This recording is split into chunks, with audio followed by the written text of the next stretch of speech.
Welcome to Reverent and Rebellious, a safe space for faith-based conversations on the things that nobody seems to want to talk about these days. We are reverent, we value truth, we elevate scripture, but we are also rebellious. We shatter myths and we destroy dogma, so jump in. Join us, Logan, Pat, and me, the brother Peter, as we get reverent and we get rebellious. What's going on? We're back in black. We are back in black. Yeah, I got the memo. Did you? Yeah. Apparently we all did. Yeah, we're ready. It's the day that ends in Y. I knew to wear a black shirt. That's exactly right. I'll say Pat's the easy one to match. Yeah. It's like, I bet I can wear a black shirt. We'll be on the same page. So what's been going on in everybody's world? Man, I've had to help my niece move this weekend, which is always fun. Oh yeah. And other than that, I have been dealing, me and Logan were just saying, sinus pressure. It's getting that time of year. And that's about it. Yeah. Well, how about Sunday being a packed house though? It was. It was a packed house. It was energizing. Shall we say it that way? Yeah. It was just so good to see everybody gathered and everybody was excited, man. It was just, it was an energy in the room. It was great. Yeah, it really was. So, the All-Star game was tonight.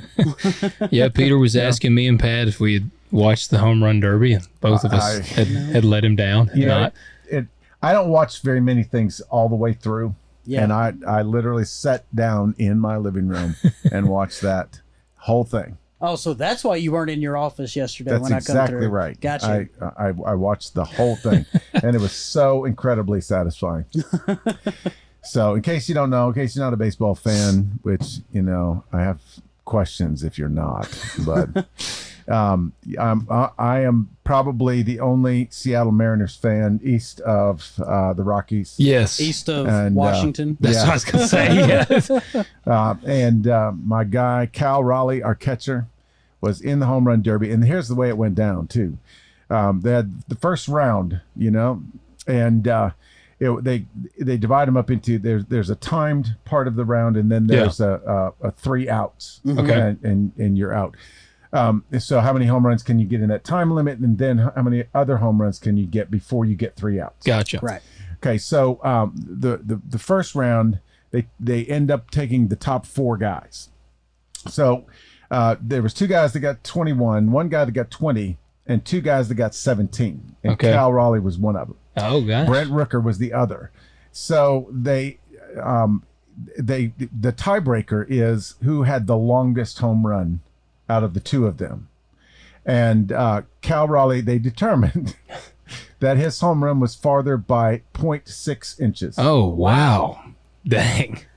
570 or 470.6. Wow. And his was 470 on the nose, something like that. Dang. Anyway, in of course, there's a lot of controversy over that. I'm sure. Can they really measure it like that? I mean, it was crazy. But then, he barely skates in, and then he wins the whole blooming thing. Yeah. He pretty much crushed the other guy in the final round. And his dad was pitching to him, and his little brother, 15-year-old little brother, was catching for him. Yeah, that's cool. That is cool. It was. Wonder how much do they win? $1 million. Well, that would be a pretty nice little bonus, wouldn't it? So, Cal, if you're watching, we would like a small donation to the show. Yes. Here's the fun thing about it, though, is because 2 years ago, Cal Raleigh was given a nickname, and his nickname is the Big Dumper. Why is it the Big Dumper? Well, it's supposedly because he's got a stout back end. Okay. The dumper. One of his teammates started calling it the Big Dumper. Yeah. So now he's got it's the coolest thing because he's got these in some of these exhibition sort of events. He has this huge, enormous dump truck outside. Cal Raleigh trucking on it. I mean, the thing is like decked out. It looks like something out of the future somewhere. Yeah, that's great.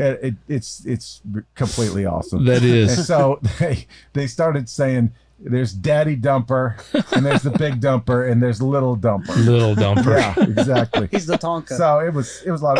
His dad was a college baseball coach forever. Okay. In fact, he coached at Tennessee for several years. Oh, really? Yeah. Okay. And so anyway, it was heartwarming. It was satisfying in every way. That is. It's cool that his family was involved. Yes, it warmed the cockles of my heart.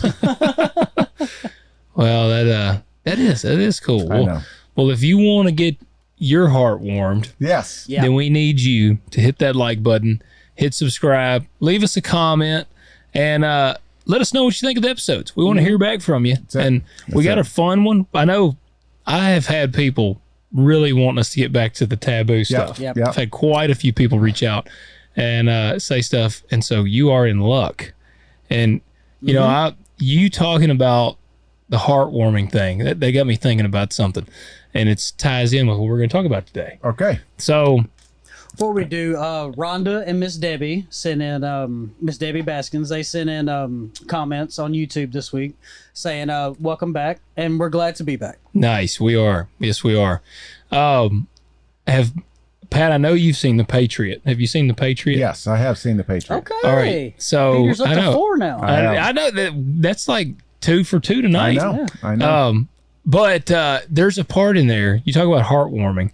Do y'all remember the part? And I had just seen this meme today. It's what made me think about it. And it's like some scene from Titanic, and the women cry at it, and the men don't. And it's like a meme, and it says, "Do men even have emotions?" And then it shows the little picture of the scene in The Patriot whenever his little girl that won't talk, he's about to ride off, and he tries to give her he's Papa! like, just say something. Yeah. And she won't say nothing.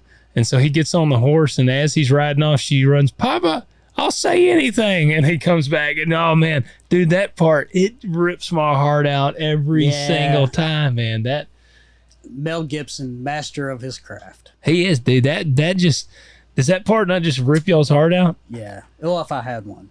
Yeah, exactly. It rips out the heart I used to have. Yeah. He used to My have. fuel pump. That's what I want to hear from y'all. I want to know, what are some scenes in movies that rip your hearts out? Like, just really get your tear juices flowing. Yeah, we're going to start off positive on this show tonight. Yes. Let us know that. What makes you genuinely sad? Yes, I want to know what's the most depressing moment of your life. But no, share that. We are going down the movie path. And I also didn't tell you, I don't think, leave a rating on Spotify, and Apple, and Audible. So you can leave a rating on Audible. I did not know that. Before we get started, though, Peter, you going to tell us something funny? Yes, I am. As a matter of fact, I've been kind of saving this because I think this is particularly funny myself. But anyway, this dude has this girlfriend, Maria, and the two of them invite his mom over to their house for supper. Okay. And the mom is just meeting Maria, and she notices how beautiful she is, but she also thinks, well, I wonder if there's something else, if this is just a girlfriend situation, or if there's more to it than that. Yeah. And so she just the son, Anthony, says, "Mom, I can tell what you're thinking. Don't worry, we're just roommates." And so a week later, Maria says to Anthony, I didn't want to bring this up, but ever since your mom came to dinner, I can't find the silver sugar bowl. You don't think your mom would take the silver sugar bowl, would she? And he says, "No, I don't think she would do that, but I'll text her to make sure." And so he writes to her, texts her, "Dear Mama, I'm not saying you did take the sugar bowl, and I'm not saying you didn't take the sugar bowl, but it's been missing since you were here for dinner. Your loving son, Anthony." And the next day, Mama replied, "Dear son, I'm not saying you do sleep with Maria, and I'm not saying you do not, but the fact remains, if she were just a roommate, she would have found the silver sugar bowl in her own bed." That's good. There you go. Okay. I like it. Thanks.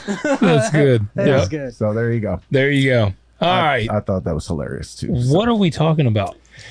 Well, we're going to ask the question, this is a loaded question. And, you may have just like an initial reaction to this, but I guarantee you, if you think about it for more than 10 seconds, you'll understand why we're asking this question, because it goes a lot deeper than we ever think of right off the bat. And going into this taboo subject, you have picked the one that is my pet peeve, and it's right on the track of things that just sets me off. Pat's going to get righteous tonight. I can tell.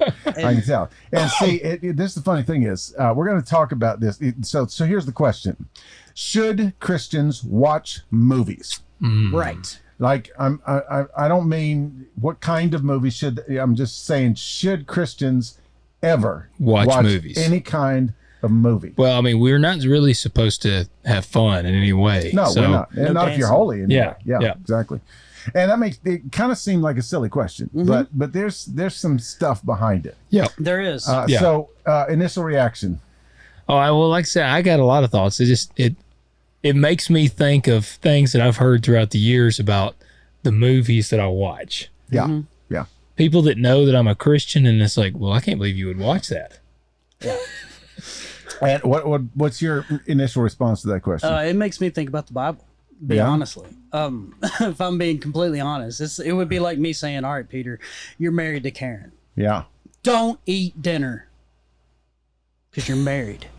Oh, well, there you go. What does that have to do with anything? It has absolutely nothing to do with it, unless you want to jump around this crazy analogy that Karen only likes to eat meals at 12 o'clock and 7 a.m. And that's like, nope, dinner time is off the table. It's like, no, like this is crazy.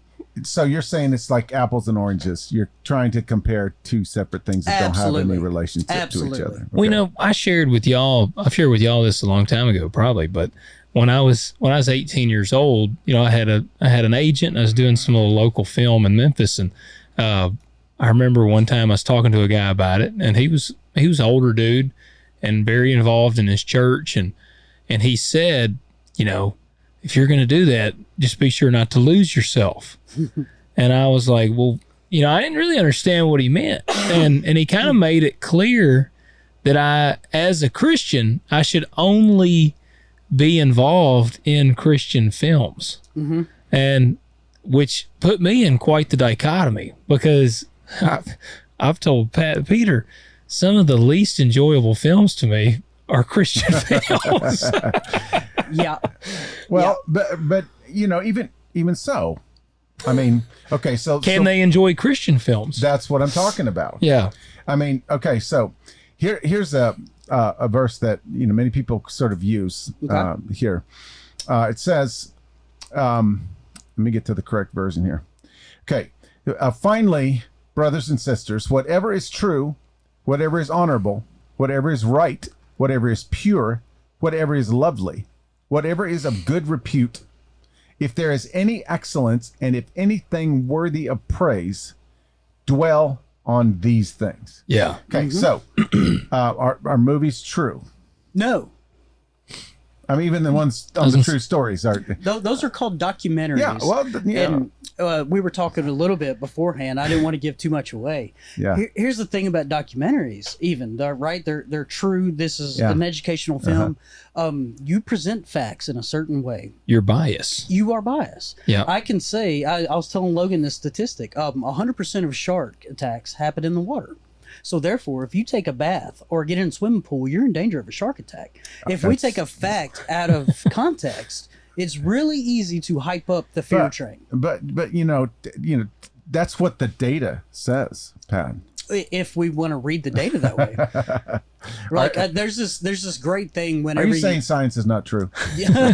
Well, like I'm a big film guy, right? And I love the fact that I can click on any movie, and up at the top there's this giant headline that says fiction, and words have meanings, and that means not real. But there are hardline conservative belief Christians that say you should never read a nonfiction book or a fiction book. Oh, really? Only nonfiction. You go on Twitter and type that in. You'll find all kinds of stuff about it. All right. So they're just fun. I was going to say, it's just the fun folks. But isn't Jesus's parables not true? He gives hypothetical stories. Yeah, but they're spoken by Jesus. But it didn't happen. He's given a hypothetical story. I mean, maybe it did, maybe it didn't. Only Jesus knows. Oh, yes. I mean, I'm just saying. No, I mean, we can go round and round in this circular argument for a while, and it gets a little bit more, kind of, cartoonish the farther we go with it. Yeah. This is a genuine question, and honestly, I mean, sort of the extreme silly side of this is, does the Bible tell us to only read nonfiction or to never watch movies? No, not at all. Does the Bible tell us not to enjoy entertainment of some kind? No. I mean, I'm assuming that the Apostle Paul did entertaining things, and offend all of the silver merchants in Ephesus. So that he probably had a good time with that. He probably. Yeah. Well, I mean, the Apostle Paul also quoted, the Iliad in the Odyssey. Oh yeah, but only to make a point. But it's still quoting fiction. He didn't enjoy it. He was actually just. Well, let me ask you this: how would he quote and reference it if he hadn't read it? Well, he read it for research. I was going to say he didn't read it for enjoyment purposes. Yeah. No. So let's get into the whole idea of movies to begin with. Okay. So I don't think that Bible is full of references to having joy, resting, having a Sabbath, enjoying your family, recreation. There's all kinds of those concepts in Scripture. Yeah, pickleball and lemonade. That's it. But when we talk about the whole media of visual media. Okay, so I wonder if there are things that we watch that have extreme violence in them. Absolutely. Yeah. Well, the bulk of my entertainment choice. Yeah. So there, I don't remember which psalm it is, 103 or one of those. It says that the Lord is against those who love violence. Mm-hmm. Yeah. Yeah. I mean, really. That's like in there. And I agree with that. And then what about the immorality, the sex scenes and the nudity and, the foul language and the mature content and all those kinds of things. Now, I would suggest today that it's almost impossible to watch any kind of movie, comedy included, rom-com, all those things, without encountering some sort of that. That's what I was going to say. And I've had conversations many times. I've been on my end of that conversation that says, I had to get past the language in that one space. And there is one or two kind of, but I just sort of, ignore that and move on. I mean, is that okay?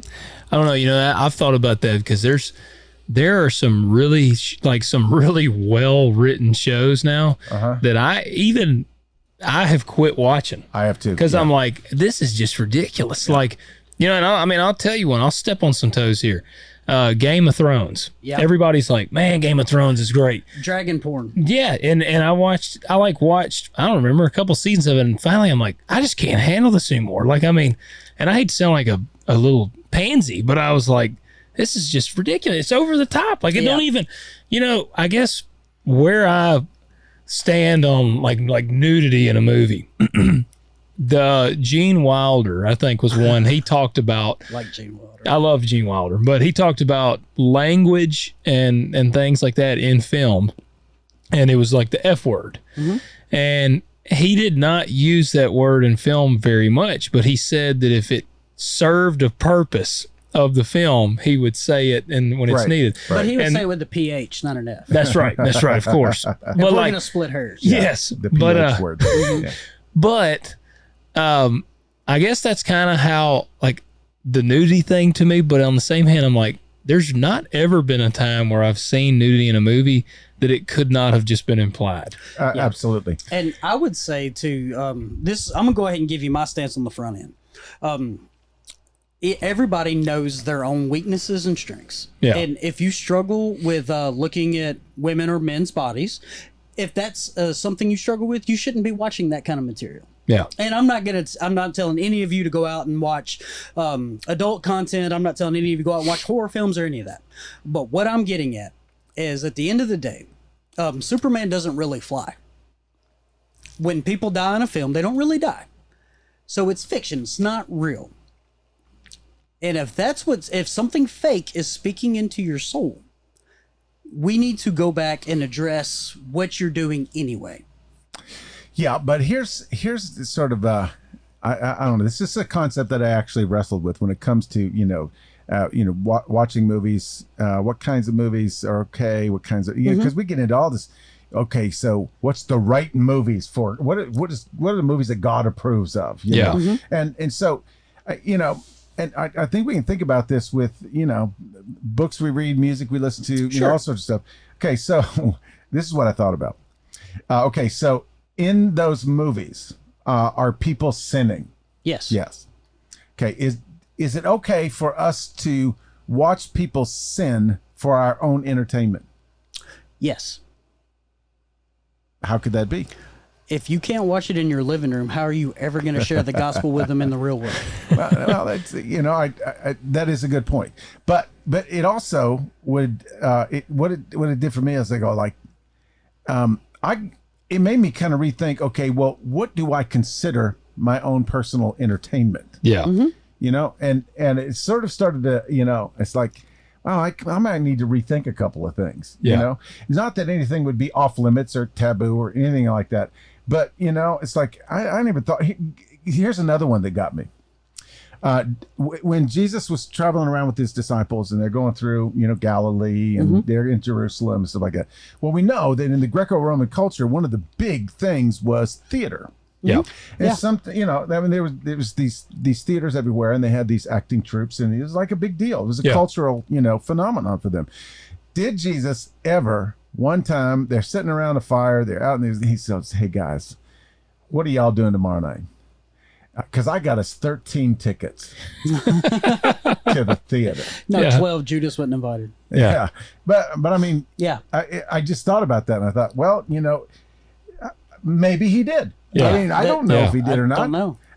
But it's I'm not using that to say, we should never go to the theater. Right. I'm just saying, okay, let's sort of, so this is not just like a fake question. This is like a real. No, and I'll tell you something I've recently been thinking about because I love action movies. Like Pat he's a horror guy. I am. And I just can't get enough violence in a movie. Yeah. And I love violent books like Jack Carr book and Jack, every book wants to be more violent and I love it. But I was thinking about this recently because like the violent movies I grew up on, a lot of it was like Commando, Predator, different things like that. And they had a lot of violence, but now it's really like the graphic, or I don't know what the word would be, but how graphic the violence is much more than it was then. And I'll tell you where like the first kind of shock factor that I really thought about is it somewhat desensitizing us? Because I watched Bone Tomahawk. I enjoyed the movie. That's a good movie. But my gosh, it got to I'm not a fan of like over the top graphic. Yeah. Like I love the violence. In Commando, he'd shoot a guy and he'd turn a backflip in there. Like it was very over the top. I was just gonna say that. And I won't, Alan. If I know you're watching, so you comment on this as well. When I watch war movies and things like that, it's not what it really looks like. Yeah.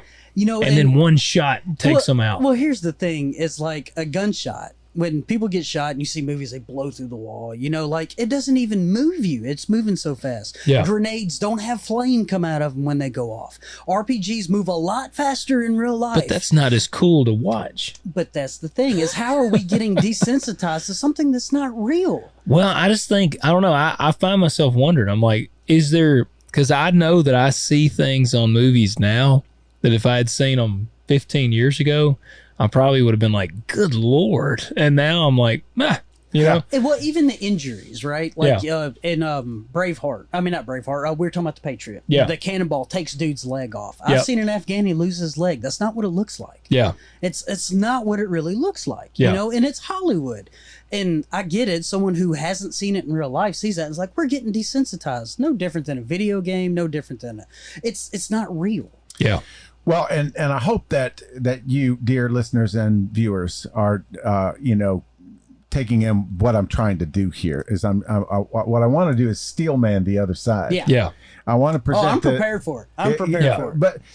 But the other, this side of it is something that I think that we sometimes actually desensitize ourselves to the point to where it's like, well, nothing matters. Yeah. Yeah. You know, I agree.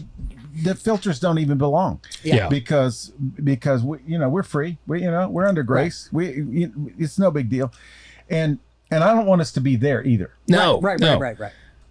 Well, I give you a perfect example. I'm not going to let my child watch what I watch. That's right. Yes. You know what I mean? Because here I am, almost 40 years old. My brain, now I'm farther enough along in my faith that I can have some discernment on things. She can't. Yeah. At 8 years old, whatever she sees on TV, she believes. Like that's real life. She sees real people doing real stuff. Yeah. But us as adults, mature believers, we should, I'm not saying we should be to the point to where we can discern this language is a little much. This is a little too graphic for me. I need to turn this off. We should be able to do that. Well, and it's very interesting too, because if you go back in time and watch our little Taboo series that we did, it's been a long time ago now. Yeah. Mm-hmm. And we talk about one of the episodes is on foul language, on cussing. Yeah. Right. Yeah. And No Christian does that. Except for Jesus calling people dogs. Yeah. Well, but that's the thing is we talked about it's really the spirit behind it. That's right. Yeah. It's That's the right. intention behind it. That some words are jarring and impolite, and so we shouldn't really use those, especially in certain situations. But if I hit my thumb with the hammer, probably I'm going to have to say something I'm going to have to repent about. Yeah. You're He gonna goes, say oh, that. poot. He's going to say, oh, Hoover structure. Yeah. Fiddlesticks. Fiddlesticks. That's the one. But so it kind of pulls forward also to the visual media that we that we participate in. Well, let me ask you this. Do you think we should ever exclude things out of the Bible because they're graphic? That was the point I was going to get to next. Because I don't hear any pastors preaching on the Songs of Solomon. That's right. Yeah. That's right. We And we kind ain't avoid afraid of that. the Song of Solomon. No, we No. are not. Hey, and I'll here's where I am. Yeah, like I say, kind of coming back on that is, just like you said, you're at your age, you can discern, like and know, like, okay. And Kurt Russell, I saw an interview with him one time where a guy asked him, like, did he basically think that his violence in film had led to any of these increase in like shootings and stuff? Yeah. And Kurt was like, if watching a movie makes you want to go shoot up someplace, then you have mental problems. He said, a film is fantasy land.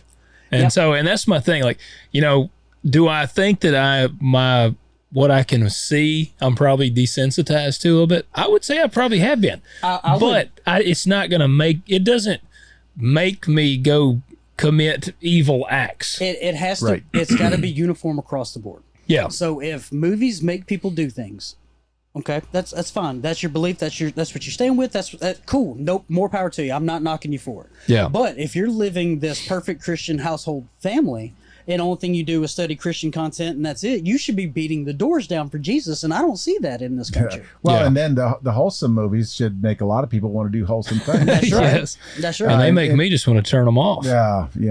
And that was tough. that was my other question too, is Christian content.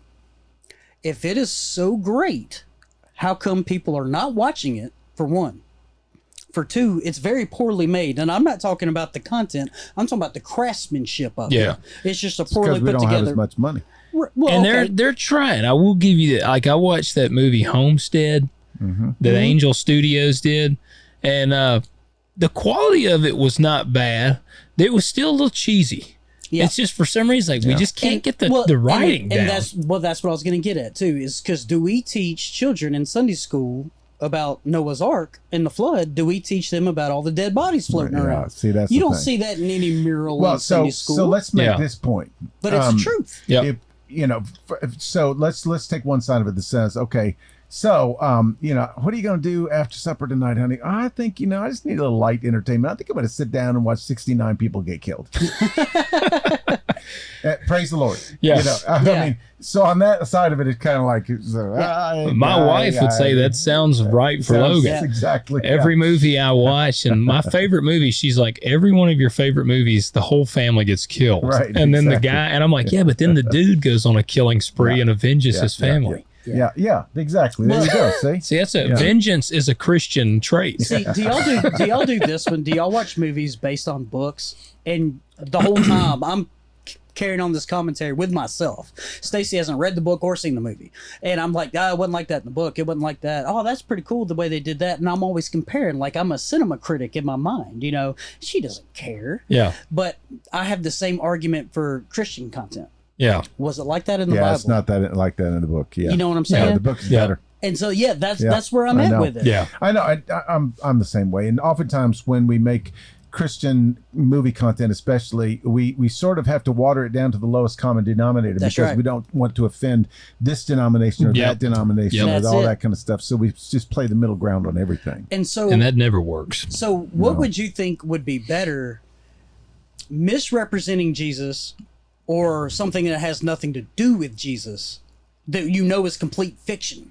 Well, it all depends on how far you take it, you know. Because I think we're going to talk about some guardrails in a little bit. Okay. But the one thing I want to talk about before we do that is to try and avoid or ignore difficult, you know, adult style, you know, violence and all those kinds of things, is also to pretend that the Bible doesn't have any of that stuff. That's right. Yeah. And some of the stuff in the Bible is, some of it's divinely sanctioned, others is completely not. Yeah. Right. Yeah. And it's in there. And you know, we try to, especially with a lot of the work that we do here, the content that we make, we don't want people to gloss over it. These should not be you know, speed bumps, you know. Yeah. So perfect example is there was the evil king in the Old Testament. I can't remember exactly where to find it, but I know the story well. And this guy Ahu, it says that it's careful to mention that he was left-handed. Okay, he goes and requests a private audience with the king. He sort of flatters them, butters them up, and says, "I'd like to meet with you alone." And so he meets with them alone. And because he is left-handed, the king never sees this coming because he reaches in with his opposite hand. Oh, this is the and it says he plunges it until up to the wrist. Hilt. Yeah, blubber flows over his arm or something. You can't see his hand. Yeah. And then it says that his entrails spilled out. And so he's laying there bleeding out and everything else out on the floor, and he jumps out the window and runs away. Well, that's just like something you would see in, you know, a mafia movie or anything like that. And then it's like a bunch of time goes by, hours go by, and finally his servants and his court is saying like, man, you know, I know he probably had to go in and use the bathroom or something like that, but that smell is a little bit much. Yeah. And so they break their way in and they find him dead. And in the meantime, this guy's escaped and the army's on their way and they conquer the whole thing. Yeah. So, I mean, that's pretty gruesome. Yeah. What about stories like, you know, Tamar, who dresses like a prostitute and seduces her father-in-law? Yeah. You know, what about Noah? What about Noah? Yeah, he had a son who was I was a going to say, real that'd ham. be one I'd be like, yeah, we're going to fast forward through this part. You'd have to, though. Yeah, I mean, that got weird real quick. By the way, if you're playing along at home, it's Judges 3. That's where it is. Okay, very good. And so you would have to fast forward the scene with where Noah gets wasted and Ham comes in and does something despicable in his tent. Yeah. Or, I mean, like I said, David, you know, that's if we would agree today that killing 200 people would be genocide. Yeah. David kills 200 Philistines. Yeah. And then takes brings back what we'll say is manhood for a wedding offering. Yeah. Now, if I took that to my father-in-law, he'd ask me what was wrong with me. Yeah. But in the I Bible, should have done that. it's righteous. You know what I'm saying? Yeah, but okay, so now that's a Quentin Tarantino film, right? Now that is a little bit more like a straw man argument. Mainly because we would never use that as a license to just randomly watch whatever secular material we want. Yes. And I agree. Like I do think that we should have guardrails. Like I'll tell you, whenever Marcy and I'll tell on both of us here. When we were dating, we watched a show called True Blood. Mm-hmm. And True Blood it's worse than Game of Thrones. Dude, wow. I tried to watch it. Okay? Well, we watched the whole show. And okay, well, you're going to hell. I know. But we were married at this point. And again, we watched that. I was probably, I don't know, 18, 19 years old when we watched True Blood.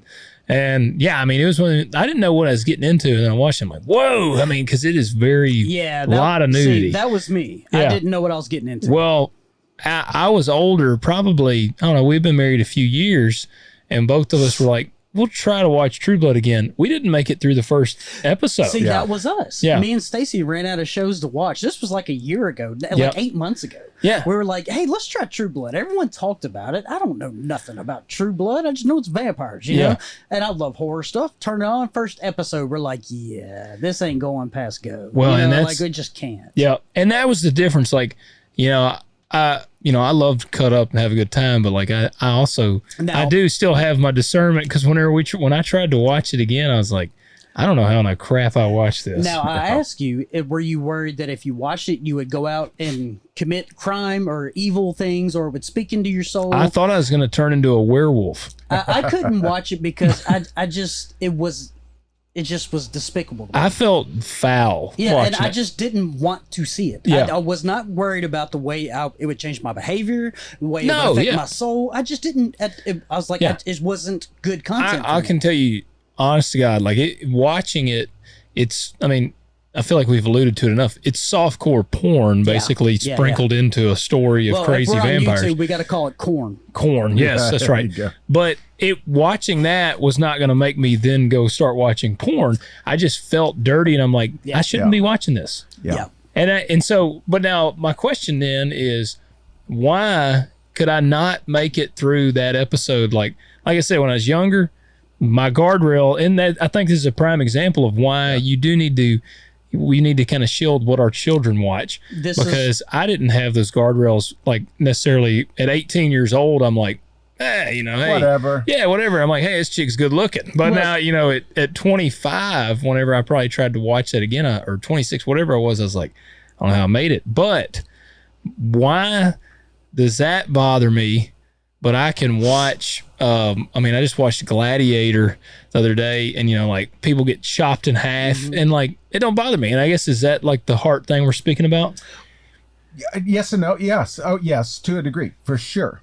And I think there is a distinction there because, Gladiator is so obviously fantasy. Yeah. It's so obviously, not grounded in reality. Yeah. But if you see real boobies on TV, it's real boobies. That's true. Yeah.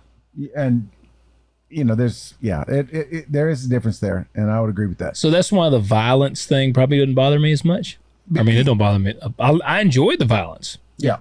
Well, I mean, again, this is what I was talking about earlier, that I think spiritual maturity comes into play, because there's a lot of things that I would do in my 20s that there's no way I would even think about trying now. And that's physically, mentally, and spiritually. And this is, honestly, I was just going to say this about your experience with that show, is that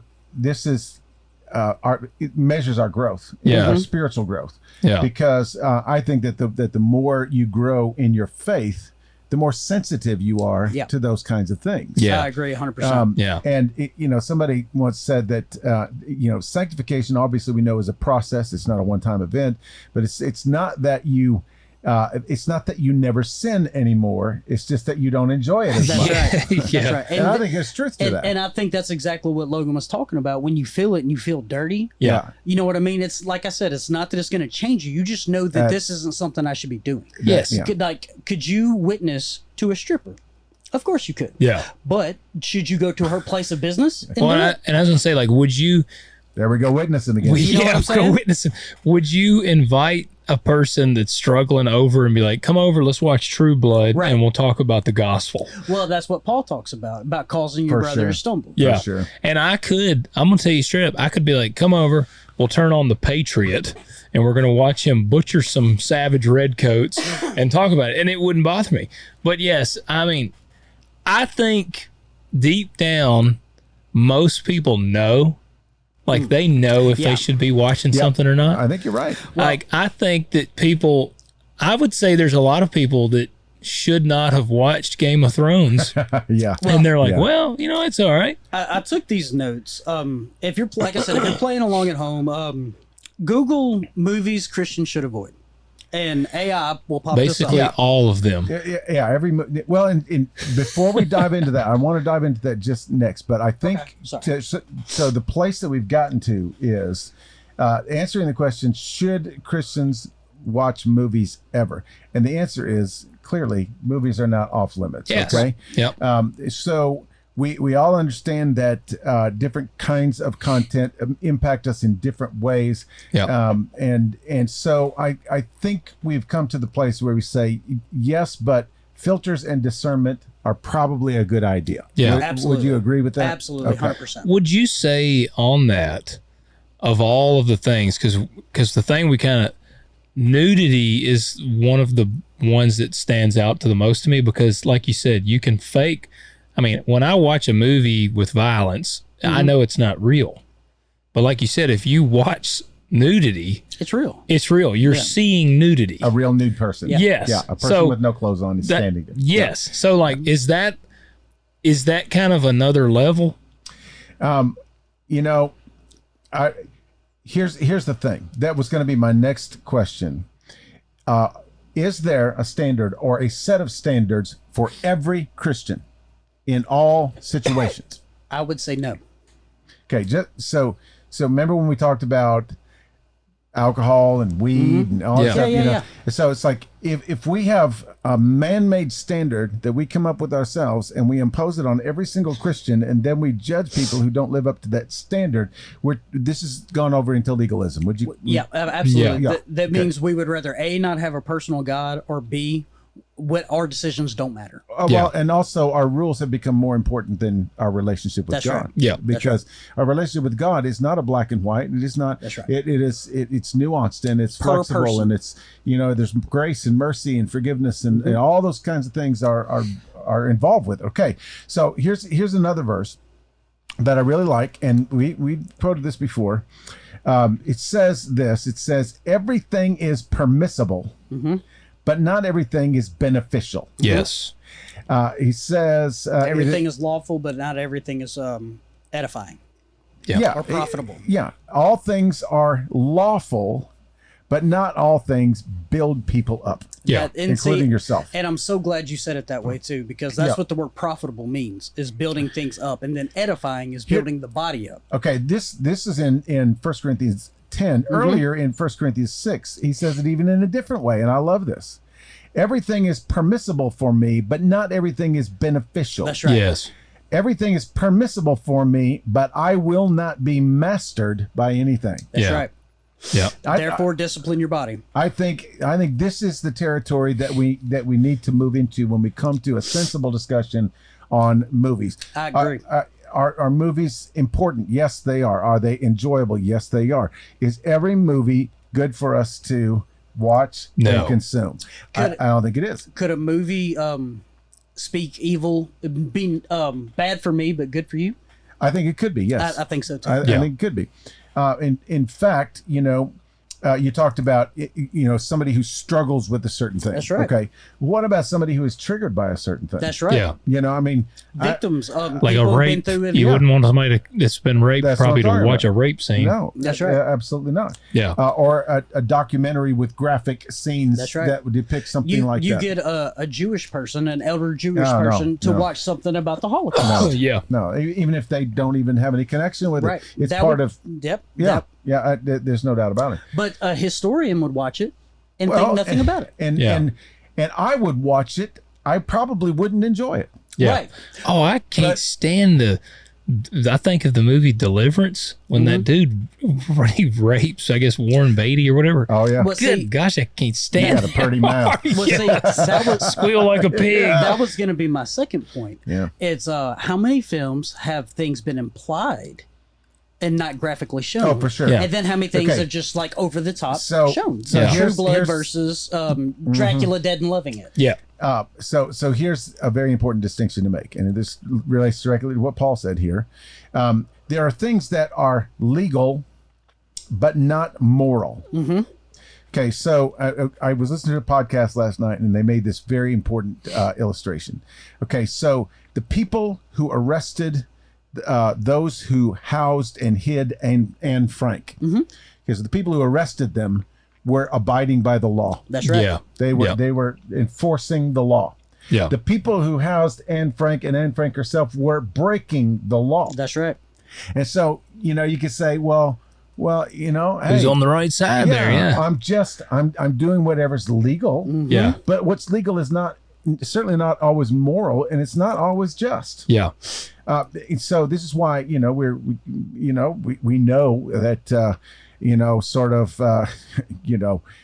resistance is sometimes a necessary thing. That's Yeah. right. When we smuggle Bibles into certain countries, we're breaking the law. Yeah. We would be arrested and we would be prosecuted. And I would say this is the danger of societal law, is because we can say, well, society says this is okay. And even in church, we Well, can be like, church society says this is okay or bad. Oh, Yeah. and see, so we could do this all day long with scripture. We could say, oh, well, it doesn't prohibit this. Jesus never talked about this. Yeah. And It's the canna or should I yeah, conversation. and it Yeah. comes kind of right back to, and this is a very important idea in this conversation, and all of it, all like it. It's like sometimes we say, well, what's the least amount I can do and still be called technically a Christian? Yeah. Is that the way? Is that faith at all? No. Is that No, a it's relationship with God at all? That is legalism. It's like, God, how far away from you can I venture? Then we're the dude moving the chair on the Sabbath. Yeah. We're just like Yeah. that, just going out. Well, we can't walk or work or whatever, but we move our chair out. Like, yeah, that's what I feel like. Yeah, but I can cook the books and cheat somebody out of $1 million, but I haven't technically worked on the Sabbath. Yes. Yeah. I just, it's like, yeah, we could do this all day long. Yeah. And movies is a particularly ripe thing for that. I just feel like I said, the only area where I'm like, because I love horror, I love action and all that, and I mean, and all of it, but I feel like the only one where I'm like, I just don't know how you kind of get around it is the nudity. All right. Well, but here's the other thing too, is we talked about, is there one standard that should be applied to everybody? No, there can't be. Yeah. It's just that's. But I just don't know how you can have a straight male that sits down, that's got blood pulsing through his veins, and he watches a movie, and you got, I don't know, some good-looking actress. Where and do we she's draw the line, though? You can't tell me you don't feel nothing. Because where do we draw the line? Because if Gerard Butler kisses Jennifer Aniston on screen, they're not married. Yeah. But they're having a makeout scene on film. And if they're married to other people. So where do we draw the line? See, and I've wondered that myself. I know. And okay, so there's not a black and white answer to that question. It's very gray. So we're gonna get to that in a little bit. Here's another point. Before we get to the guardrails, I want to make one other point. And I think this is a very good point, because one of the things that Jesus did, it was kind of his trademark, was to hang out with the wrong kind of people in the wrong kind of settings. Yeah. Okay, so he would have gone to the strip joint.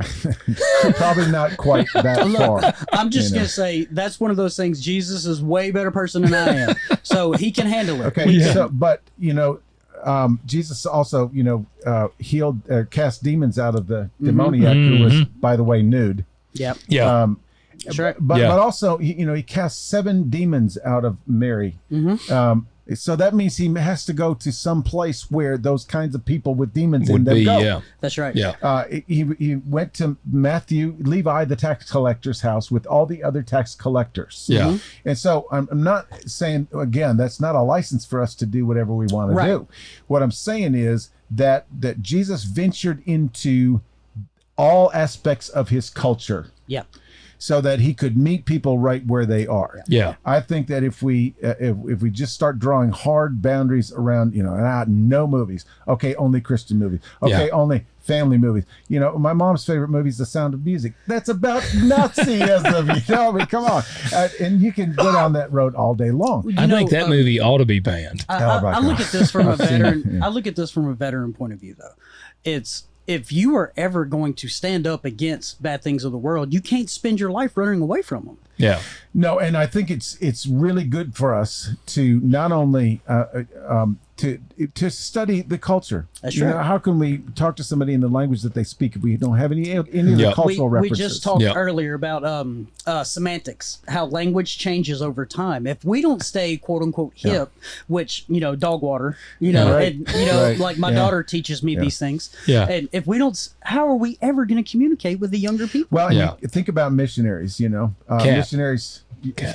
No cap. Sorry. But the missionaries come home and they tell all the stories, and they say, "Oh, in this country, they where I'm ministering, they have witch doctors and they do these kinds of stuff." How do they know that? Yeah, well, they have to go and meet those people. They have to hear the stories. They they don't have to participate. Yeah. But they have to know what they're dealing with. That's right. Yeah. And so I think that that those things are really important. And I'll save this for after we get to the guardrails. Okay, so we can agree that it is not black and white. Yes, and it's not a sin to watch a movie. Yep.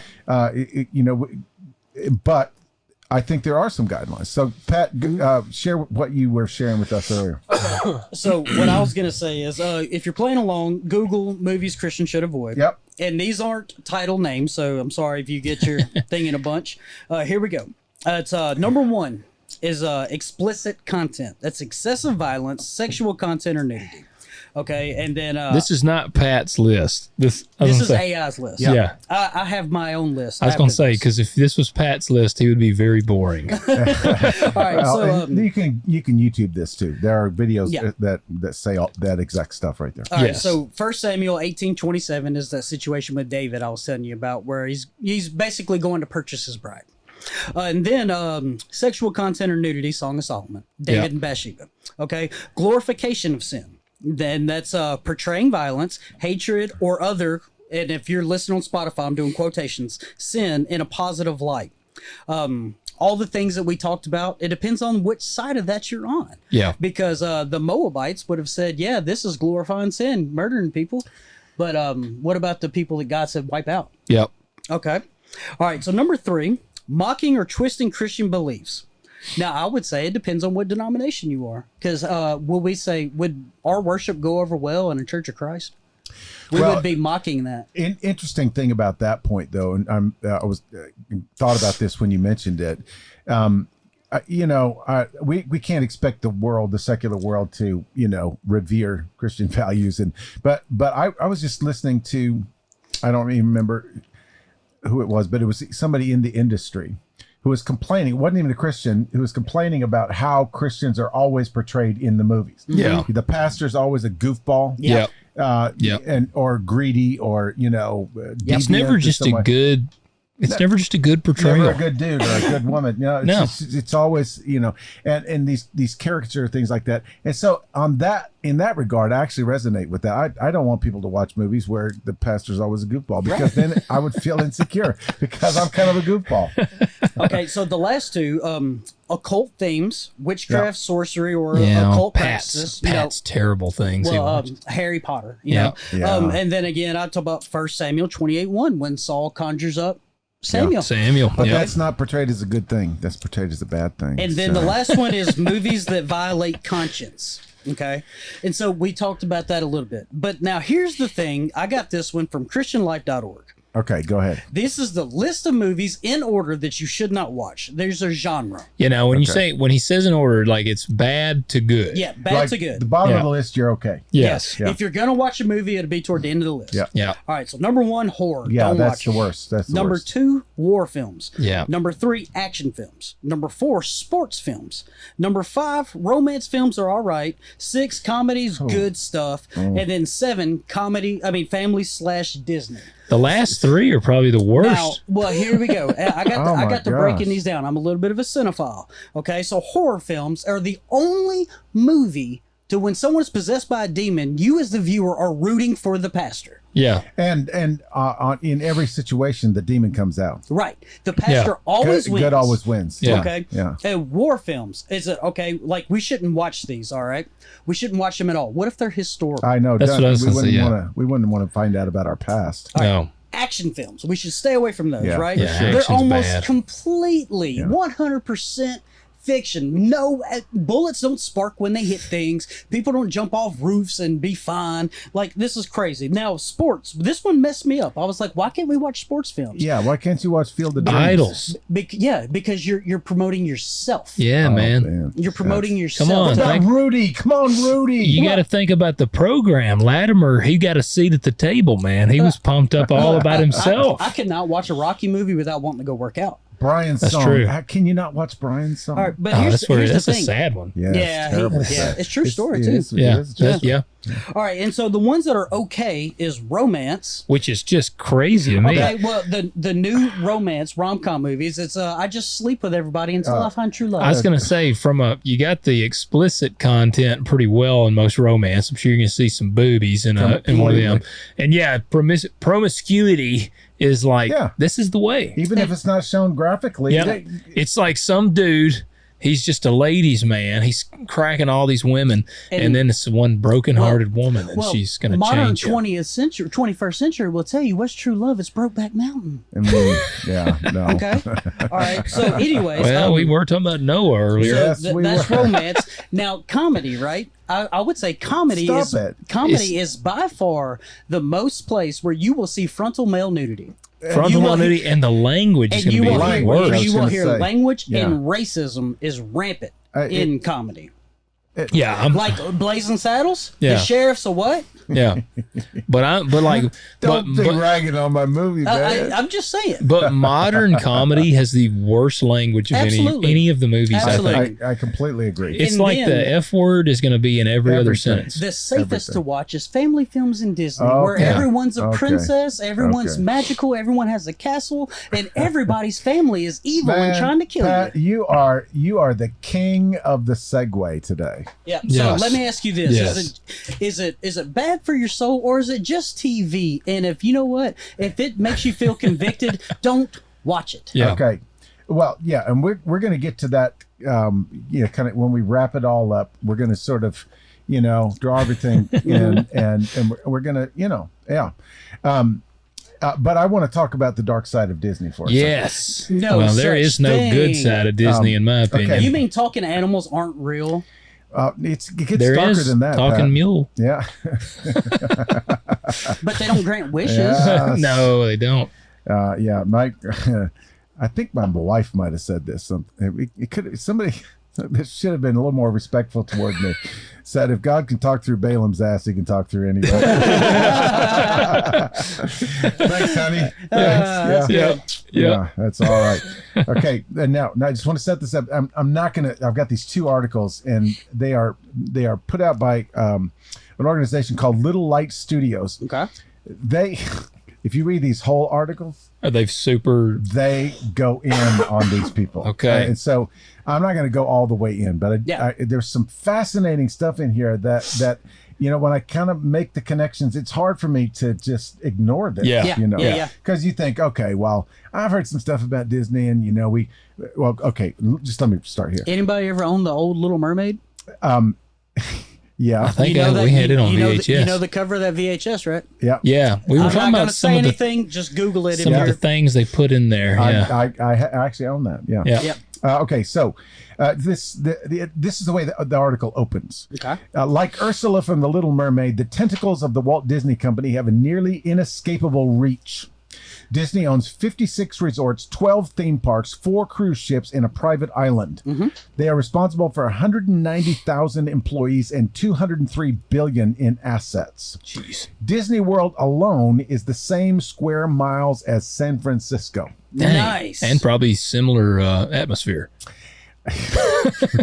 Yeah, we'll get to that. Disney owns ABC, ESPN, FX, the History Channel, National Geographic, Hulu, Pixar, Marvel Studios, Lucasfilm, Viacom, CBS, A&E, Touchstone, Searchlight Pictures, 20th Century Fox, and more. Dang, they own 20th Century Fox. Yep. Wow. And they go on to say, up until recently, parents love Disney. Yeah. No complaints, family friendly, on and on and on. And then there was the Zoom call, right? Remember that?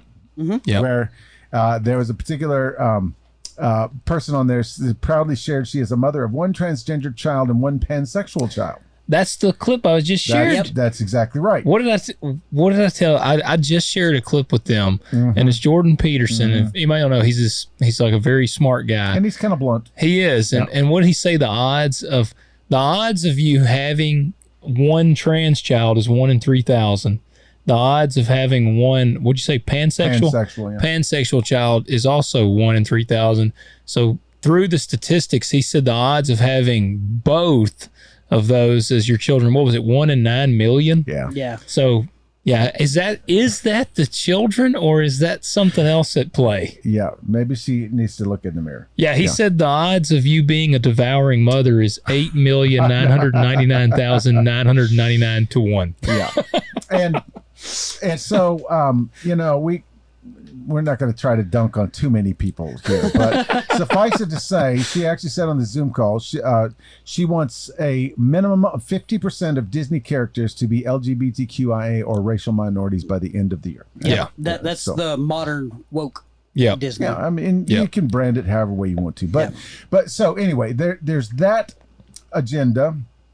There's more on that. It is a little disturbing because it is a little grooming. By the Disney folks, for sure. But then it goes into this whole thing that, unless you kind of connect the dots, you don't really see it. But they're kind of fascinated with sorcery and magic, and kind of the occult sort of thing. One of Disney's first films, released in 1940, is actually called The Sorcerer's Apprentice. Okay. Yep. Yeah, the Mickey Mouse is the apprentice of a sorcerer named Yen Sid, which is Disney spelled backwards. Oh, how about that? That's original. It was based on a 1797 poem, and it says the poem is by Johann Wolfgang von Goethe. The spirits that I summoned, I now cannot rid myself again. That's a line. In that. Then there's Fantasia, where Mickey dances with demonic creatures and evil spirits, including Zeus, Vulcan, and Bacchus, the god of wine. They get into Escape to Witch Mountain, Bedknobs and Broomsticks, The Sword in the Stone. Snow White has a witch, and Canto. Constant references to alchemy, spellcasting, divination, healing arts, astral projection, fortune telling, animism, necromancy, and blood ritual. Okay, so you can say, "Oh, no, you're just projecting." They even got the necromancy in there. Mm-hmm, yeah, they do. I mean, no one called out Snow White living with 7 dudes. That's a good point. That's true. That is a good point. The worst offender of all is Chitty Chitty Bang Bang. Really? Yeah, that movie's demonic. How do you know? Because I have suffered through that movie one time, and I actually was in physical pain. Like, I could actually feel the evil coming out of that movie. And I was going to also say, since we're talking about Disney, Disney does partner with Universal Records, by the way. So a lot of people are like, well, listen to this music, owned by Disney, just saying. What about Universal Studios? It's owned by Disney. No, really? Okay, so get this. Ariel sells her soul to a sea witch. That's right. Yeah. Elsa wakes up the spirits of an enchanted forest. That's right. Mulan talks to the dead. Aladdin's sidekick is a shape-shifting genie. Yep. Jinn. It's just in good fun, though. I know. Mulan's guardian is a dragon who can enter a temple and summon the dead at will. That sounds... At the end of the movie, Mulan gushes to the dragon, "You're the best friend I've ever had." And see, in horror films, we're trying to kill these people. Yeah. Disney wants you to befriend them. Pocahontas conjures a 200-year-old goddess inside a willow tree who tells her, "All around you are spirits, child. They live in the earth, water, and sky. If you listen, they will guide you." They're like, it's a brave new world. Peter Pan It's a whole new world. Yeah, there's Is it a whole new world? Yeah. Oh, darn. Peter Pan. There is a Greek god named Pan, the flute-playing friend of the nymphs. He was playing flute for sure. Absolutely. He was, yeah. Moana's sidekick is a demigod named Maui. Mm-hmm. Demigod means a part human, part divine offspring of a deity and a human. Genesis So he's a 6, Nephilim. anyone? Yeah, exactly what I'm talking about. And he is huge. Yeah, and then you get to Alice in Wonderland. And if you want to go down a Now, rabbit that's just hole, an acid trip. Yeah, I huh? see what you I did know. there. Yeah, I see rabbit what you hole, did yeah.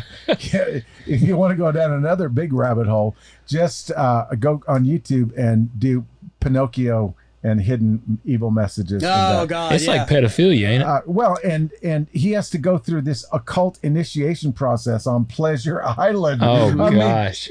are we like when you say it out loud? It just kind of. Do you think, know. all right, so those are old. Most of them are old. Most of them are, yeah. And I think part of the problem is parents back then thought this is for kids. They're safe. Yeah. The thing that I feel like It's has woke some imagination, it's people. not real. Yeah, what's woke some people up now is back then they were subtle. What do you Like remember? they kind of were subtle. Now they're not subtle. I you feel remember like the Disney movie Hercules? Yeah, see, that's one that we caught on to early on. Karen would not let the kids watch Hercules. I don't even remember got rid of it. what's in Hercules. Hercules is a demigod. Yeah. Gotcha. Absolutely Yeah. is.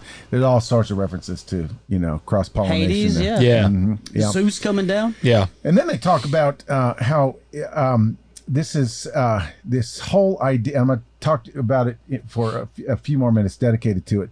But this whole idea to throw off oppression, specifically from kids throwing off the oppression of what really would be their parents. Yeah. and the That's system. right.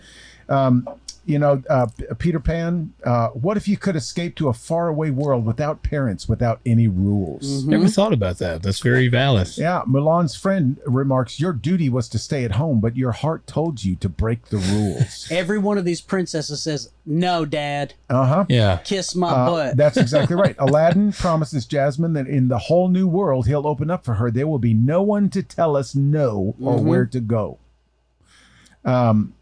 Yeah, Mulan, I don't care what the rules say. Elsa from Frozen sings, no right, no wrong, no rules for me. I'm free. I hate that movie. And we all know what happened to Hannah Montana. Yeah, look at her now. She came in like a wrecking ball. She did. So that's just the dark side of Disney part 1. Oh man, All right. there's probably like 20 of these Oh, parts. no, wait. It If we're probably doing is. woke Disney, you got to say part dos. Yeah, that's exactly right. Yeah, you got to be a Yes. little DI in there. So then they go on to talk about the messages of trust yourself and follow your heart over and over To and thine over own again. self be true. That's in the Bible, right? Yeah, it is. Yes. Absolutely, yes. And boy, they get down on Elsa. Oh, really? Yeah, like big time. Here's an interesting thing. They're talking a lot about sorcery, black magic, white magic. How it weaves all its Yeah. way through some of these movies, especially Frozen 2. And didn't they say never Elsa saw that got a one. girlfriend? That's what they expect to be revealed in the next Frozen, is that she's going to have a girlfriend. Yes. One Wiccan blogger wrote this. This is a Wiccan. This is one of Peter's regular reads. Yeah. Oh, I read these Wiccan things all the time. Yes. It says Disney has always been into revealing the hidden wisdom of the ancient Egyptian priests, Greek mystics, and philosophers. She recently saw Frozen 2 and commented, whoever took over Disney still has the same mission to slowly reawaken humanity through the initiate occult information outside the church. So she's all happy about Oh, it. she's like, right giddy on. about it. Yeah. So in the whole idea of Elsa is she's got this power. Yeah. She misuses it a couple of times, and then people try to squelch her power. And who's the dude that is telling everybody that these kinds of powers are not for this? It's I've only ever seen Frozen like one time. I only saw one scene about it. Was it Hans? It's the Hans little guy Gruber? with glasses, and he's like the guy in Oh, charge. no. I know who you're talking about. Oh, God. Anyway, Peyton's made me watch that movie. so this is the voice of reason is made to look like an idiot. yeah. Of course. Yeah. And so it says in Frozen 2, she's already come to accept her mystical powers. She's a white witch. Now she must learn to use those powers to communicate with the spirit realm. Oh. The elemental nature spirits, that's of, Wicca. Wicca. Right, are the ones she ends up communicating with in Frozen 2. These are spirits most witches know well. And so they go off on that. And by the way, I would just say to the viewer, if you spent your whole life running from Wicca and didn't read anything about it, you wouldn't see these things. Yeah. Yeah. I thought you were about to hate on one of my favorite movies, but you're not. Which one? Well, I see The Fifth Element. But that's about Frozen. No, it's I was going to say, don't you be hating on my Fifth Element. I don't think that's Disney. That's what I was sitting here. I'm like, that shocks me. It's so, obviously the most famous song out of that movie is Let It Go, right? Gosh, I hate that song. I do too.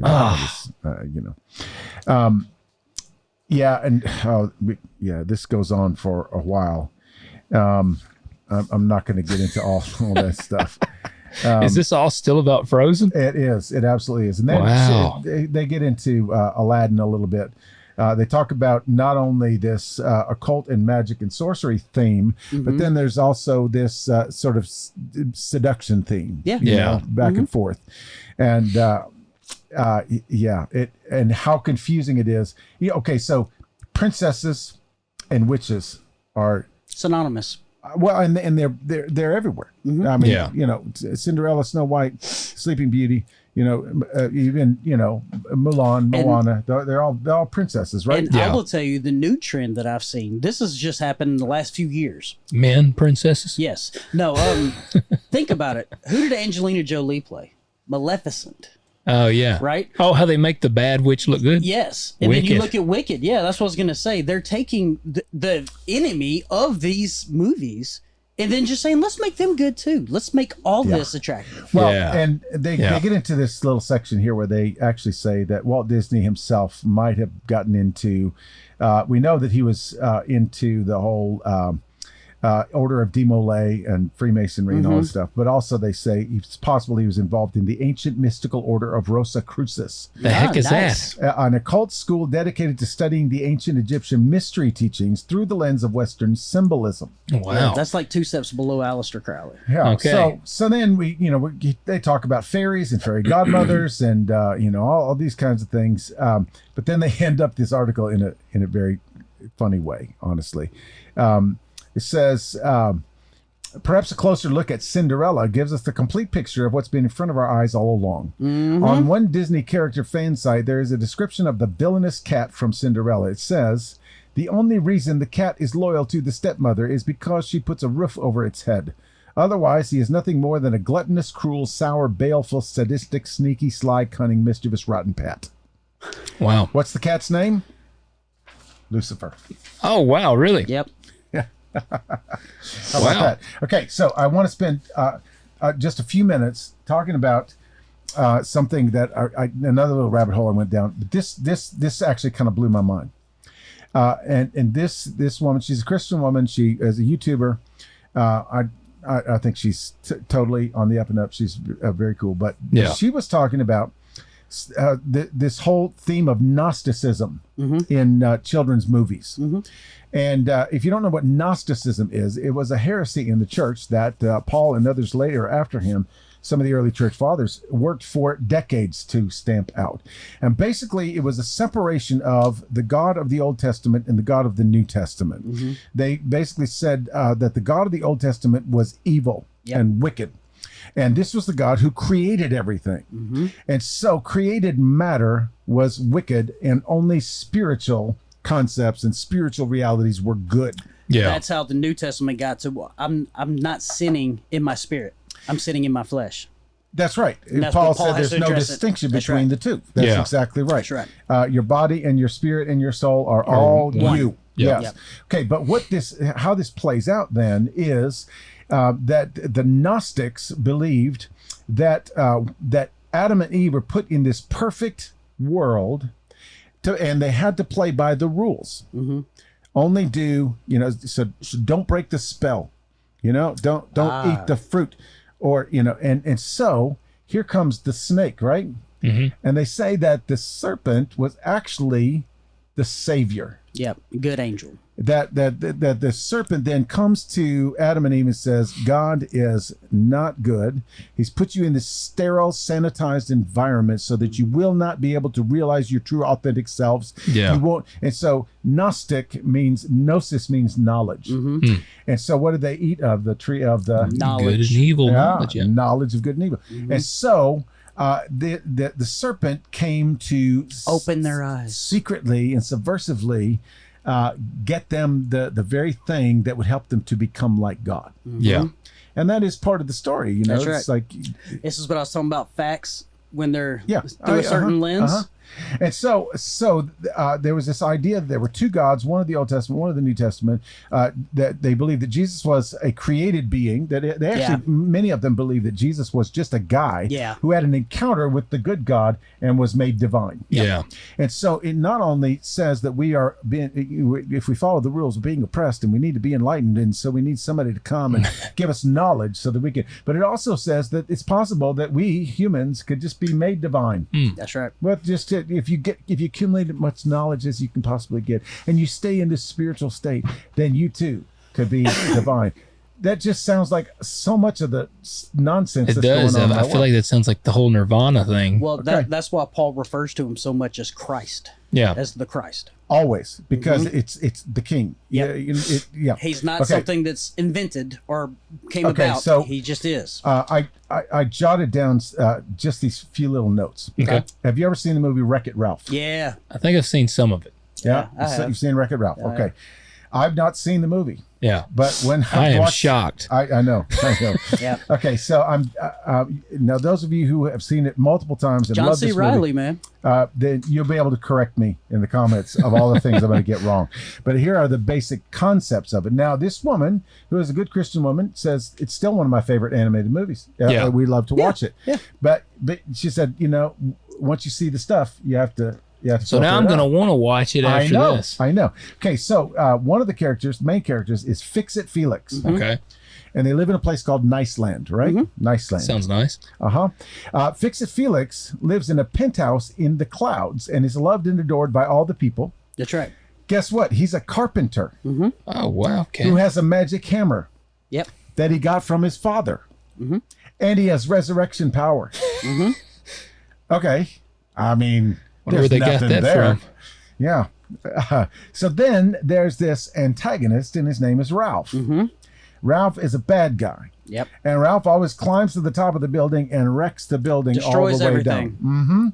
Well, and several times he destroys Fix-It Felix, but Fix-It Felix bounces back just That's like right. Mario, right? Yeah. Okay. So Ralph gets defeated and thrown back down to the dump, which is where he lives. For 1,000 years. Exactly. Just telling you. But then, so by the time you get, this happens a few times, you're kind of feeling sympathetic for Ralph. Yeah. It's like the poor guy, he just wants to be good. I know exactly where You you're know? going. I do too. So, yeah. He wants to be good, but he can't be good.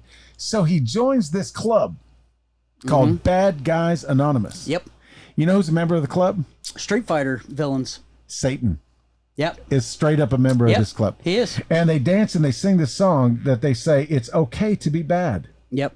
Being bad is actually good. Just embrace yourself. You want to be good, but you're never going to be able to be good because you weren't made to be good. Oh. Yeah. And you know what's funny is it's not even knowing that you researched this. What's funny is Ralph leaves his domain Yeah. and then invades another video game. He's a video game character. Yes. Yeah. He invades another domain Yeah. to be worshipped, to get a gold. If he can get this medal, and he meets this girl named Vanellope. Yep. Yep. He's in a candy paradise. Oh, a paradise. A candy paradise by a tree. Okay. The things that it just sounds way too. There's no way this was coincidental. Vanellope von Speed. He meets a girl and then lies about his identity. So this girl Vanellope is in this other video game, but unbeknownst to anybody in the video game, she's got a glitch. Yep. And if anybody finds out she has a glitch, or if she glitches in the video game, she has to leave the video That's game. right. Okay. So another paradise. Yeah. I mean, just walk down that with me. Yeah. So Vanellope grabs the medal, and so let's see what happens. Now the metal is knowledge, right? Okay, so then there's King Candy, who is the lord of the video game. Yep. Yeah. And he basically says everybody's got to obey the rules. And so the people who obey the rules are boring people and bad people. Have no and joy in their negative life. people. Yeah. Okay, so Quite literally just running the race every day. Yeah. They're a racing game. Gotcha. so and I don't even know how it ends. How does it end, Pat? It ends Spoiler alert. Yeah, it ends with her finding out, because if you play her as a character and if she loses as a glitch, she'll be deleted from the game. Right. But come to find out, the king knew she was a glitch, changed her programming. And so if she won, she got replaced as the queen of Candy Crush. So if she follows through with Ralph, she's made a queen instead of being the glitch.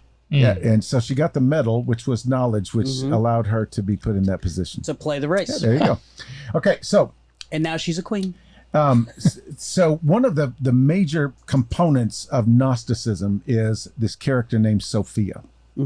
Sophia is basically like the female version of the snake, right? And so when you know about Sophia, then you look at some of these movies, and you see how many movies have a Sophia character in them that has come to be the savior, to wake you up to reality, to give you knowledge and set you free. That's right. Yeah. Did you ever see The Truman Show? Yep. Yeah. Okay, so Jim Carrey. he lives in a perfect world. Yep. And there's a woman and what is her message to him? Hey, you're wasting your life. You're living in this so-called perfect existence, and so on and so forth. Yep. So he goes to the creator, and the guy actually says, "I saw the scene. I am the creator of a television show." What do you know what his name is? What? Christoph. Christoph. Oh, yeah. Christoph. Yeah, it is. Yeah. Man, I haven't seen that show. I hadn't seen it in a long time. So he finally, and Christoph says, "There's no life for you outside. It's just utter darkness, so on and so forth." Anyway, so he ends up exiting the perfect world. Yeah. Right. Yeah. The Truman Show, the event, it's in the dome, in the bubble, in the perfect world. Yeah. I can see it now. It's symbolic to the garden. Yeah, absolutely. Yeah. And you need to become elevated. You need to realize your true authentic self and live a real life. That's right. Outside the garden. Yeah. Do you know about a movie called Smallfoot? Yeah, isn't that sounds familiar? The Bigfoot's child? I think it is. Okay. Yeah. People living in a perfect world, right? Yeah. It's built on the foundation of stones. Yeah. And there's a character in there. She is the Sophia character. She is the stone keeper's daughter. And she has another little headquarters of this little secret circle. Yeah. Right? And so they end up having interactions with these perfect people living in perfect creatures living in the perfect world, and they have this encounter with some of these that are new to the circle, and they're shocked. They're going like, "What is all this subversive stuff? You're the stone keeper's daughter." And she says, "Well, I don't know if you noticed, but my father is not very open to new ideas." And so then they have this one line. She says, he doesn't like questions, because questions lead to knowledge, and knowledge is power. So they're trying to they throw like subtle hints in there, like, don't question God. Like I said, is that what it's kind of like? Is that this how I'm perceiving it? Almost like they're taking it where if you're a Christian, you can't question. Well, it's become more in yourself. Yeah. In rebellion of God. Yeah. Yeah, and then they go into the Lego movie. Oh man, I love the Lego movie. Master creator. Yeah. Yeah. So let's see. Everything is awesome. Lord Business. Yep. Yeah. It makes everyone follow the instructions. And what happens? You have the Sophia character appear and say, I'm on TV, so you have to believe that I'm real. Yeah. Right? Yeah. And she declares, she makes this big declaration. No, you're being oppressed, all this stuff. It's no longer Taco Tuesday. It's Freedom Friday. Yeah. And they all revolt. Yeah. I mean, there's a movie called Free Guy. Yep. I haven't seen it, but I've seen the trailer. Yeah. he's living this terrible, awful, mundane life. And so this Sophia character comes and gives him these special sunglasses so he can go out and basically live a crime-filled, debaucherous life. Yep. They steal things, they sleep around, they do all this wild stuff. You know what's interesting, though? I just realized this as we went through this trajectory, is Disney has leaned into the video game sector. Oh, for sure. For sure they have. Because that's where the kids are. That's the modern fairy tale. Yeah. Another movie called Ugly Dolls. I haven't seen that one. Neither. This was new to me, but there's a factory and they make perfect dolls. The ugly dolls go to Ugly Land. And so anyway, basically the people that end up in Ugly Land, they band together and they realize their full potential, and they have way more fun than people that are still up there in perfection world. Wait, is that called Ugly Dolls or just the Uglies? I don't know. I think it's called the Uglies. It could be. I think I've seen that. Could be. Yeah. I was blasting through this stuff and it just happened to, so then we got Aladdin and Pocahontas and all this, the princess is always supposed to marry a really boring person. Yeah. Yes.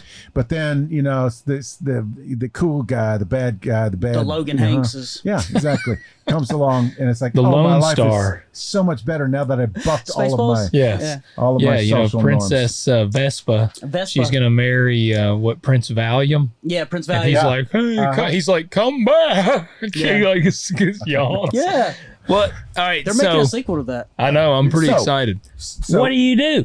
Is this saying parents, your kids can't watch any No. kids No, movie? it's You know not. what this is personally? What this is just me. We're saying this is not one size fits all. Is parents teach your children. That's it. And also, when you, as adults, whenever you watch something, realize you're watching fiction. Because I don't have my Bible with me; mine's on my Okay. phone. So this, I'm pointing to Peter's Bible. Yeah. That's truth. Everything is. we see on TV is fiction. Yeah. Differentiate. Okay, but here's the deal. The point that I'm making with this whole dark side of Disney thing is, as much as we rag on horror movies, violent movies, You heard it right here. Peter Movies said with my taste questionable- is more spiritual than y'all's. Y'all are all going to hell. I'm right. You're wrong. It's interesting though, because I watched this other video earlier today, and it said watching movies as worship. Yeah. And he made a really good point. Yeah. He said basically you're witnessing a story. And every story is part of the human story. That's right. So even if it's disturbing, it can because we have a relationship with God. We can be saddened by it. Absolutely. We can be sickened by it. We can be inspired by it. We can be informed by it. There's all kinds of ways that God can speak to us through anything. Except for probably at the strip club or something. That was literally the last thing I wrote on my paper. Is if we look for Jesus, we will find him anywhere, and if we look for Satan, we will find him anywhere. Completely. And it really depends on a heart and posture. it's not that Jesus and Satan occupy the same, necessarily territory or atmosphere.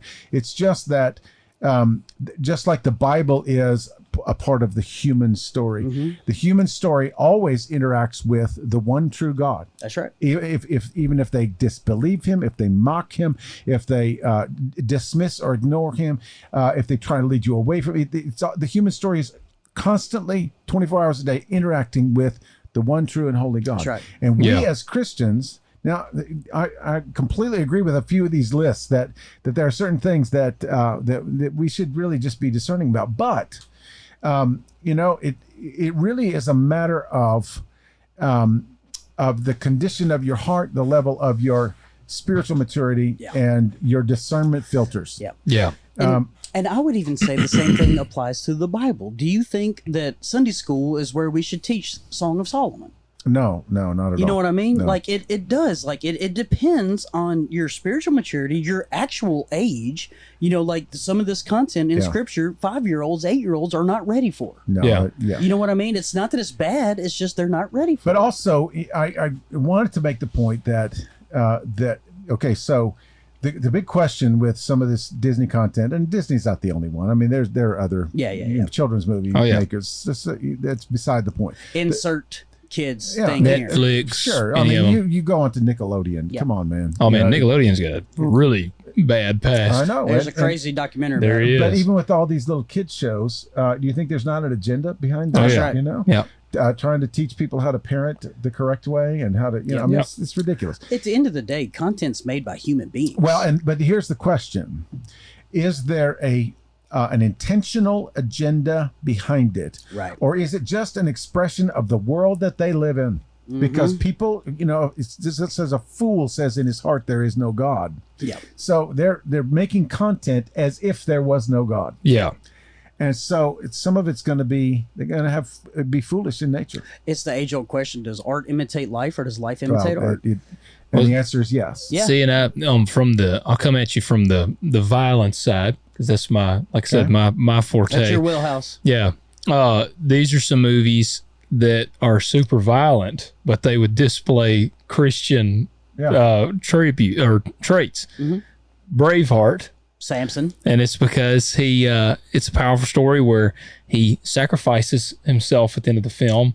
Like they don't reach like a level. Most of these end with sacrifice from a leadership standpoint, standing for truth despite brutal opposition. Machine gun preacher. Yep. The Book of Eli. Yeah. I mean, that one, and he's actually a blind guy that is obviously receiving spiritual gifts to protect the Bible. Have you ever seen the Book of Eli? No. Do you know what it's about? No. It's the last Bible in existence. And Wow. it's post-apocalyptic. Denzel Washington is this defender of it, and sorry, spoiler alert, you don't know until the end of the movie, he's blind. He has a Braille Bible. Yeah, and God, but now didn't he memorize the whole thing? Yeah, because they steal the Bible from him and they can't read it because it's Braille. Gladiator made the list. I asked AI here, themes of honor, loyalty, justice, and the afterlife. Echo Christian values. There you go.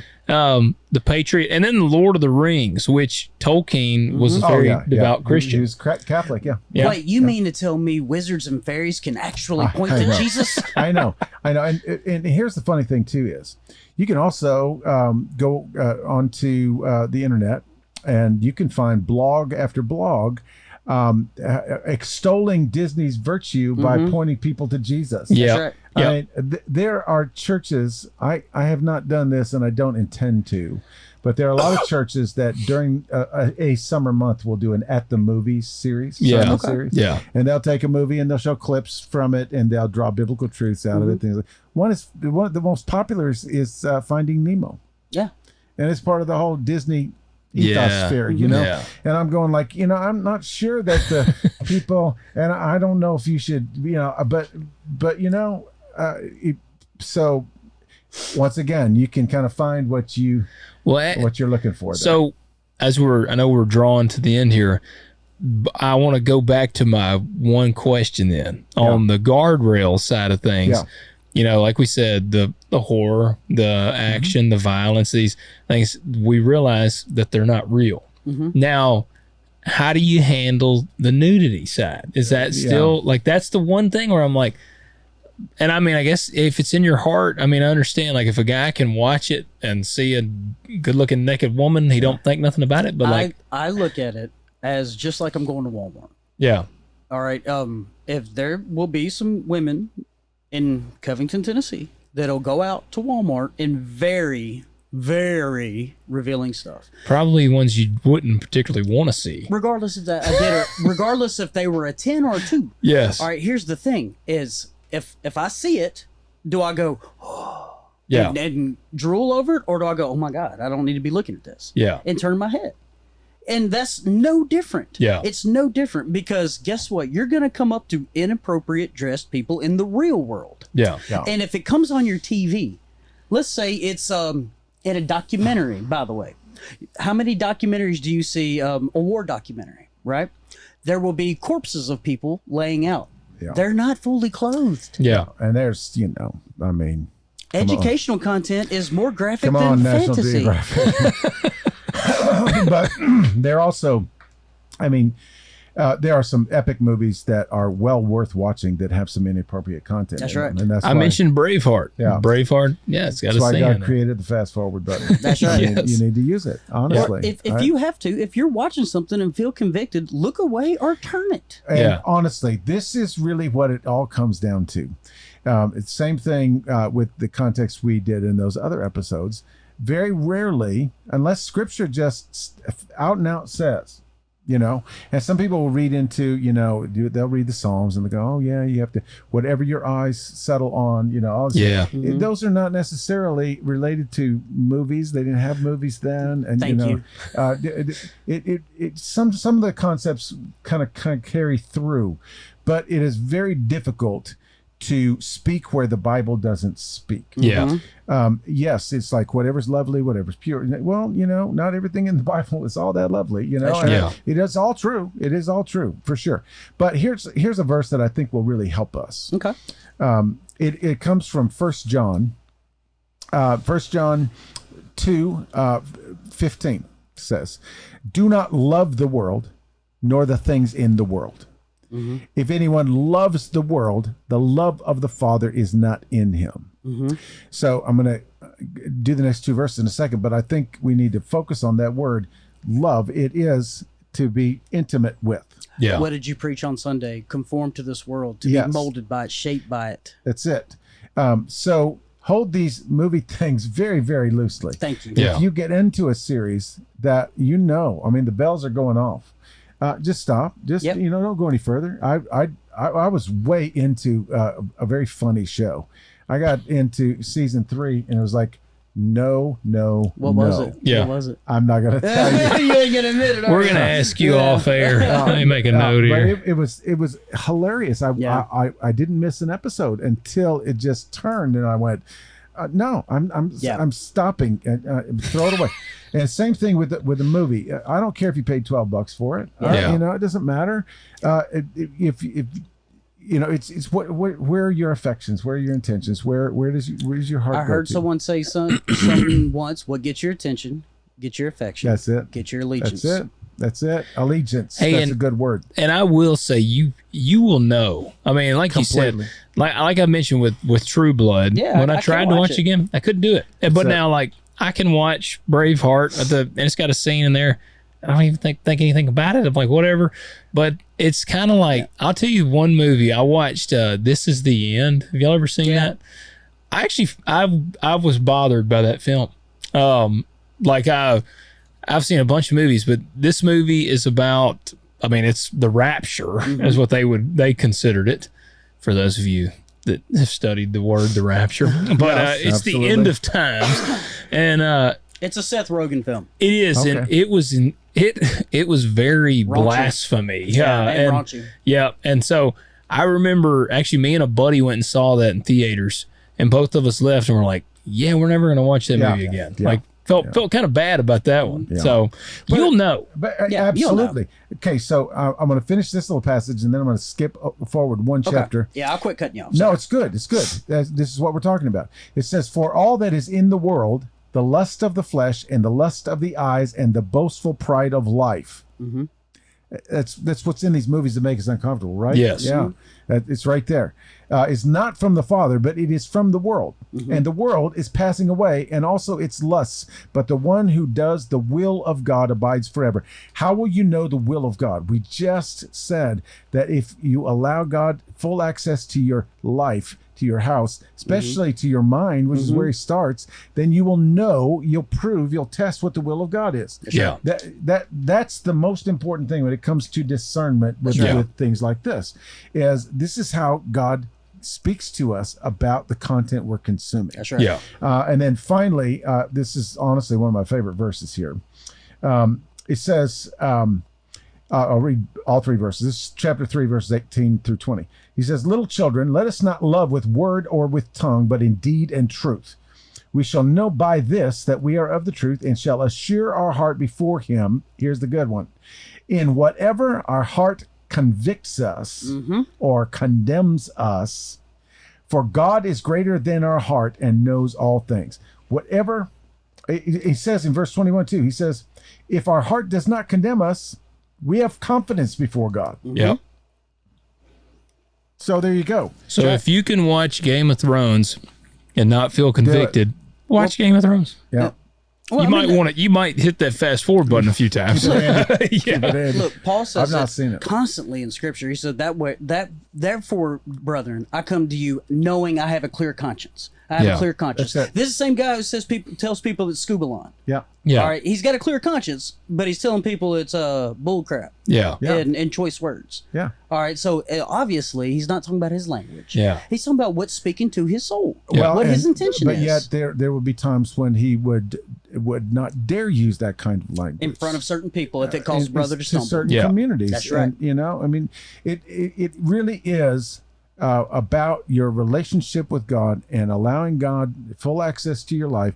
And if something's not right, it will convict you. Yes. Yeah. And the same thing that convicts you may not convict somebody else. Yeah. You said it earlier. It's not that you don't sin anymore. You just don't like it as much anymore. Yeah. It's not as fun. It is. And you want it to be fun. You feel dirty. You want it to be fun. You do. You go into it and you're like, this is going to be a blast. And you're like, oh man, I need a shower. So honestly, the answer to our big question at the very beginning, should Christians watch movies of any kind?